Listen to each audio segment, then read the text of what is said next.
All right, welcome to Unit 5, Section 3, Health Habits Prior to and During Pregnancy. After you listen to this lesson, you should be able to analyze the importance of good health habits prior to pregnancy, differentiate between presumptive and positive signs of pregnancy, and explain the relationship between the health of the mother and the health of the baby. You should also be able to assess the medical and nutritional needs during pregnancy and describe how health practices like physical activity, hygiene, and rest and sleep affect the mother and developing fetus. The best health care for your baby begins before conception. Why should women be concerned about their health in relation to pregnancy before they are even pregnant? Good health habits throughout the younger years help prepare a woman for childbearing. It can take time to prepare the woman's body for a healthy pregnancy. Many doctors say that even for healthy women, prenatal care is a one-year event. Health habits before pregnancy can impact a woman's ability to become pregnant and carry that pregnancy to term. Annual medical exams are a form of preventative care that can help women promote good overall health and well-being. By visiting the doctor regularly, diseases or disorders may be prevented or diagnosed early and treated. Annual exams will also establish a baseline against which a woman's health can be assessed while she is pregnant. In addition to annual medical exams, women should also engage in other healthy habits to maintain good physical health prior to pregnancy. These healthy habits include getting plenty of physical activity, making nutritious food choices, maintaining a healthy weight, minimizing stress, getting plenty of sleep, and avoiding high-risk behaviors such as smoking, drinking, or abusing drugs. MyPlate is a food guidance system developed by the U.S. Department of Agriculture to help people 2 years of age and older make nutritious food choices. The MyPlate website provides the tools for people to develop their own daily food plans or to track the foods they eat each day. This interactive food guidance system enables people to make sure that they are selecting foods that are rich in nutrients. Nutrients are substances that give the body what it needs to grow and function. There are 6 types of nutrients common in food. These nutrients are carbohydrates, proteins, fats, vitamins, minerals, and water. A woman's healthy diet should also include taking 400 micrograms of folic acid every day before pregnancy. Folic acid is a B vitamin that reduces the baby's risk for neural tube defects. Folic acid can be found in most enriched breads, pastas, rice, and cereals, as well as multivitamins. So let's review. What is the difference between presumptive signs and positive signs of pregnancy? Well, a woman cannot feel the sperm and egg unite. She cannot feel cells divide as a baby begins to develop. Typically, a woman will not even realize that she is possibly pregnant before a couple of weeks after conception. Nevertheless, her body immediately nourishes and protects the new life. Hormones trigger changes in some of the woman's organs. The signs of pregnancy can help a woman recognize these changes. The signs of pregnancy are divided into positive signs and presumptive signs. The presumptive signs could be signs of pregnancy or a medical condition. Doctors must determine their cause. Doctors identify positive signs, however, as definitely being caused by pregnancy. So some presumptive signs would be menstruation stopping. So if a woman is usually regular in her menstrual cycle, a delay of 10 or more days is a presumptive sign. Nausea is also a presumptive sign. Nausea is present in about 1/2 to 2/3 of all pregnancies. Because it often occurs in the morning hours, sometimes it's called morning sickness. Nausea may happen at any time of day. Nausea occurring at the same time daily from weeks 4 to 12 is a sign of pregnancy. Tiredness. Many women feel tired during the first few months of pregnancy. Frequency of urination. The growing uterus puts pressure on the bladder. Hormones may also help cause more frequent urination. Swelling and tenderness of the breast. This is often the first sign that women note. Skin discoloration. Stretch marks may be seen as the breasts and abdomen enlarge. Darkening of skin may occur on the face and nipples. Internal changes. Doctors may often note the softening of the cervix, which we call Goodell sign. There may also be a softening of the lower part of the uterus, which is Hagar sign, and a bluish tinge to the vagina and cervix due to circulatory congestion, which we call Chadwick sign. The uterus is also enlarged with irregular areas of firmness and softness, which is Pisacek's sign. Other signs include backaches, groin pains, dizziness, abdominal swelling, leg cramps, varicose veins, and indigestion. Some actually positive signs of pregnancy is HCG, the human chorionic gonadotropin, which is a hormone that is found in the blood and urine of pregnant women. Lab tests done at home or in a doctor's office can detect the hormones present towards the end of the first week of pregnancy. Over-the-counter home pregnancy tests provide privacy and fast results, but many yield inaccurate results due to testing too early, before a missed period, or not following directions exactly. When HCG tests are done by doctors, the hormone can be detected sooner, more accurately, and can result in other findings, such as the week of the pregnancy and possible multiple children. A fetal heartbeat. The baby's heartbeat can be heard through a special device at 12 weeks and through a stethoscope at 16 weeks. Fetal movement is another positive sign. Spontaneous movement of the baby begins at 11 weeks but is not felt up until 16 to 18 weeks. Fetal image, the baby's image may be seen with an ultrasound scanning. Fetal shape, the baby's shape may be felt through the abdominal wall. Uterine contractions, a doctor may note these painless contractions. Those are all positive signs. Okay, health habits during pregnancy. It is important that the mom has good medical care, which we will talk about after this slide. Nutrition as well. So during the first week after conception, the baby is fed entirely on the contents of the ovum's yolk sac. After embedding, the fertilized egg feeds on mucus tissues that line the womb. By the 12th week, the baby completely depends on the mother for food. There is a direct link between what a pregnant woman eats and the following factors: her weight gain, the unborn baby's weight gain, the baby's growth, the baby's intellectual capacity later in life, the baby's physical performance. Therefore, good nutrition during pregnancy is vital. Diets for pregnant women and nursing mothers provide more calcium, iron, folic acid, and protein than diets for non-pregnant women. For example, pregnant women need 600 micrograms of synthetic, which is not natural, folic acid daily, in addition to sources from their diet. Doctors often recommend pregnant women take a prenatal vitamin because it contains extra folic acid, iron, calcium, and other important vitamins and minerals. Pregnant women should also have 8-ounce glasses of water daily. Caffeine intake should be limited during pregnancy. Daily intake of caffeine from all sources, including coffee, tea, soft drinks, and chocolate, should not exceed 300 milligrams. That's right, chocolate has caffeine. Seafood is the best source of omega-3 fats. These fats provide benefit to both pregnant women and the baby she's carrying. Some types of seafood, however, are also sources of contaminants like mercury. Too much mercury can damage the fetus's developing brain and nervous system. For these reasons, pregnant women are encouraged to eat 8 to 12 ounces of seafood each week, but only select varieties that are lower in mercury. MyPlate provides guidelines to help women meet their nutritional needs during pregnancy. While this is a good basic guide, the need for some nutrients during pregnancy may be different for some women rather than others. A pregnant woman's doctor or dietitian can advise her as to what specific diet changes she should make during pregnancy. Talk about weight gain in a minute, but physical activity and exercise, unless advised by your doctor to limit physical activity, you can and should be active. Activity helps keep weight within normal limits, strengthens muscles used in delivery, increases energy, and relieves tension. Many doctors advise mothers to avoid contact sports, activities that jolt the pelvic region, and activities that could result in falls. Doctors often advise women to walk during pregnancy. Some women take special exercise classes for pregnant women. In childbirth classes, women may learn conditioning exercises that help relieve back and leg strain that often occurs later in pregnancy. They can also learn exercise that prepare the muscles for delivery. Hygiene practices. Women should continue their normal grooming and body care habits during pregnancy. Paying attention to your appearance may help the mother to feel better during physical discomfort or emotional stress. Many doctors suggest pregnant women do the following. Have a dental checkup. Recent studies show a link between gum disease in pregnancy and early birth.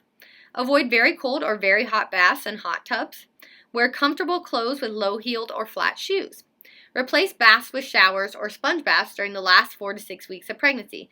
This practice helps to prevent internal infection. It also helps to prevent possible falls. As far as rest and sleep goes, a mother needs lots of rest and sleep. Many doctors advise 8 to 9 hours of sleep each night. In addition, pregnant women need at least one 15 to 30 minute rest, with or without sleep, during the day. Many women feel the most tired during the first few months and the last few weeks of pregnancy. Exhaustion is never good, especially in pregnancy. A sleepless night, however, is not dangerous. If a woman has frequent sleep problems, she should talk with her doctor. She should never take drugs, even over-the-counter medications, unless prescribed by her doctor. Good medical care is one of the best ways to make childbearing safe and successful. If a woman believes she is pregnant, she should make an appointment with a doctor as soon as possible. This medical care is important whether the pregnancy is a first, second, or later pregnancy. Starting good prenatal care early in pregnancy greatly reduces the risk of complications. Many pregnant women choose to visit obstetricians, which are doctors who specialize in pregnancy and birth. The first appointment Attending your first medical appointment as soon as a woman discovers she is pregnant is critical. A first prenatal appointment sets a foundation for medical care throughout the pregnancy. It is a good idea for a couple to go to this visit together. They can share important information with the doctor and learn a lot about what is to be expected in the months ahead.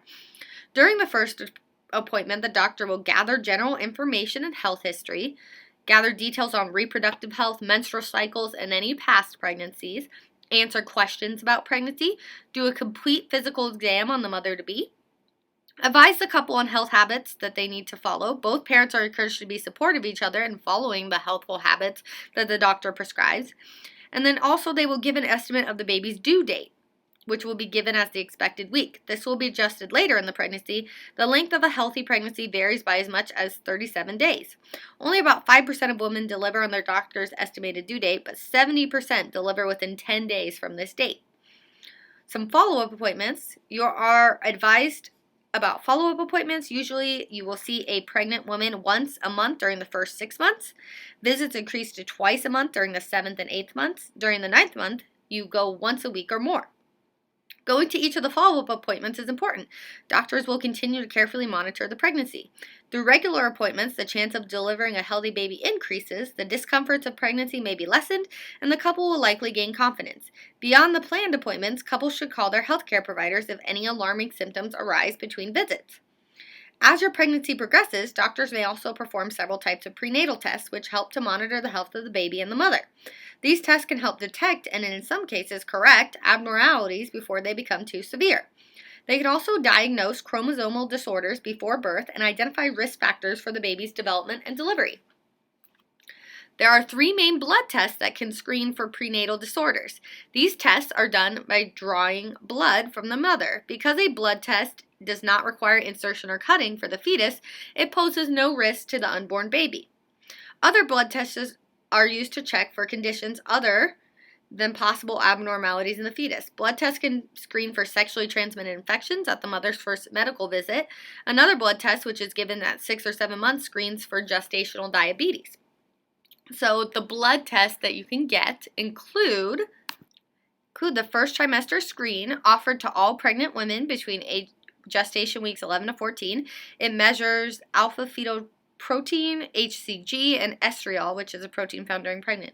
It assesses the risk for 3 chromosomal disorders: Down syndrome, Edwards syndrome, and Patau syndrome with an 88% accuracy.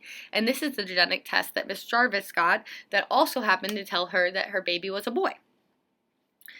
Given another cell-free fetal DNA test is another one. It's given to women at a high risk for certain chromosomal disorders, women who are 35 years of age or older, and who did not take the first trimester screen or who have abnormal results on the first trimester screen.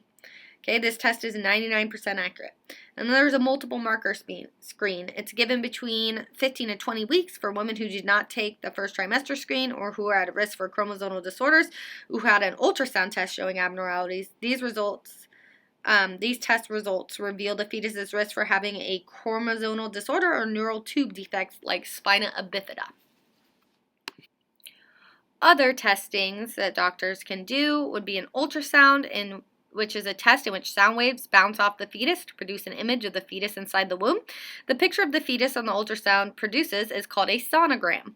Sonograms are used to monitor the unborn baby. To perform an ultrasound, a technician moves a transducer over the mother's abdomen for about 20 minutes. The sound waves the transducer emits change direction or absorbed at different rates depending on whether they hit bone, organ tissue, blood, or water. These differences are changed into electrical impulses which produce a visual image of the fetus on the monitor. From this image, the doctor can see whether the baby seems to be developing correctly.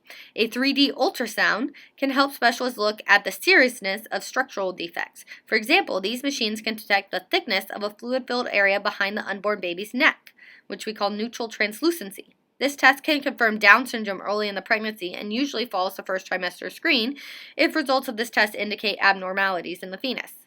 Because ultrasounds are considered safe, they are used fairly routinely to check for abnormalities, size, gender, support systems like placenta, umbilical cord, amniotic fluid, multiple babies, and position prior to birth. Doctors discourage women from having ultrasounds made by retailers who simply make photos for parents. Okay. Chronic villus sampling is a procedure for finding abnormalities in the fetus as well. CVS is only done on women whose unborn children are at high risk for abnormalities or whose first semester screen revealed potential problems. This procedure is performed by testing a small sample taken from the chorion, which will later develop into the fetal part of the placenta. CVS is used between weeks 10 and 12 of pregnancy. This test can detect serious problems with the fetus early in the pregnancy. It's completed by inserting a hollow tube through the vagina and cervix into the uterus and then guiding it to the chorion. Chorionic villi are finger-like projections that branch out from the surface of the chorion and transport nutrients to and waste from the unborn. A small section of the chorionic villi is painlessly suctioned off and analyzed for congenital problems.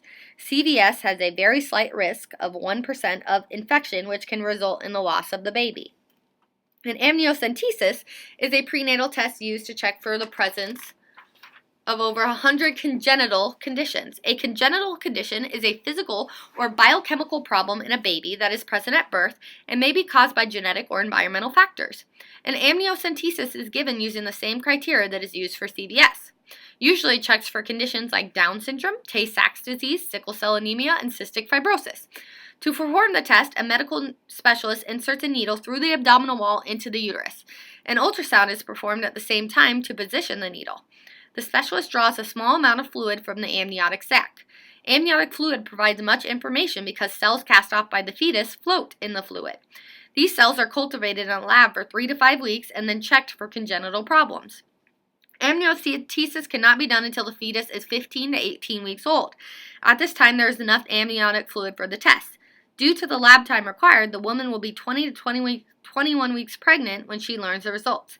Amniocentesis is a safe procedure in 99.5% of cases, but is not a routine procedure. This is because the risks that may result, which could include premature birth or even loss of the baby. Amniocentesis is used only when problems are suspected or the mother-to-be is much older.